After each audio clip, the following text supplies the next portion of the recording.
Hello and welcome back to In the Kitchen with Matt. I am your host, Matt Taylor. Today, I'm going to show you how to make a healthy smoothie.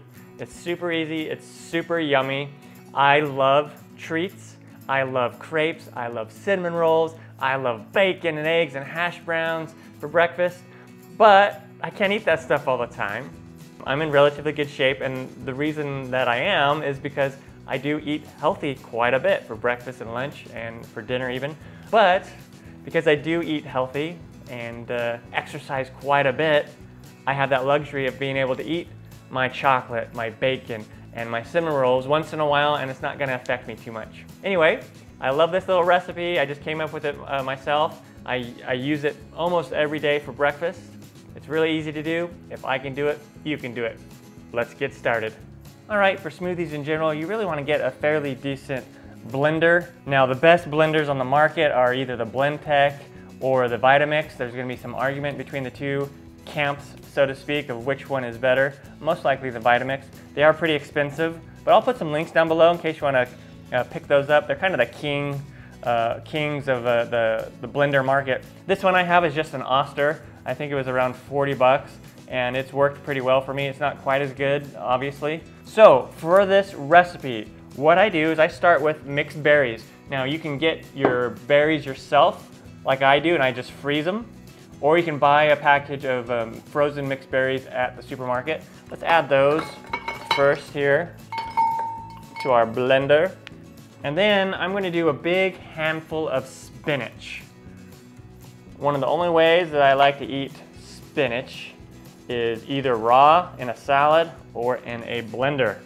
I'm not a huge fan of cooked spinach, but if it's in recipes and pastas and stuff like that, it's fine. And then what I'm going to do is I'm going to add 1 banana, and then about a tablespoon of flaxseed. This is milled flaxseed. You can leave this out if you want, but it adds a little bit of extra nutrition. And then orange juice. I'm going to do about a cup of orange juice, and my blender here has cups and liters written on it, which is cool. So I'm going to start with that and see where I get us. Now, if it's too thick, I'm not going to add any more orange juice. I'm going to add just water to thin it up. Or instead of orange juice, I also will use almond milk. All right, let's go ahead and do the ice crush mode right now.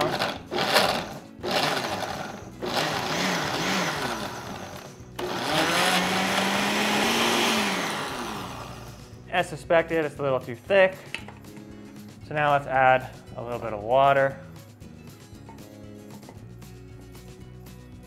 A couple ounces, and that should get us where we want to be.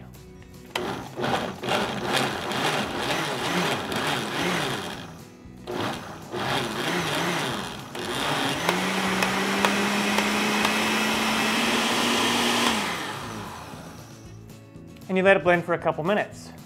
Now, with the higher end blenders like the Blendtec or the Vitamix, you're going to get a lot less of these little micro chunks. So that's one thing that keep in mind when buying the blender is how small of particles do you want. The better the blender, the more small the particles are going to be. I don't really care too much at this point, but at some point I am going to buy myself a Blendtec or a Vitamix. Now let's pour it in your glass.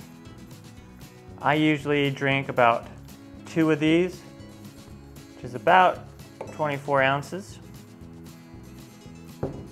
All right, my healthy smoothie is done, ready for breakfast. Really easy to do. If I can do it, you can do it. There are plenty of smoothie recipes out there. This is just one that I've come up with that I like, that I do all the time. And sometimes I'll switch out ingredients. Like I said, I'll use almond milk. Sometimes I'll use yogurt. Just depends on what I'm feeling but this is what I do most of the time. I'm Matt Taylor. This has been another episode of In the Kitchen with Matt. Thank you for joining me. As always, if you have any questions or comments, put them down below and I will get back to you as soon as I can. Thumbs up, down in the corner, push it. Don't forget to subscribe to my channel and check out my other videos. Take care.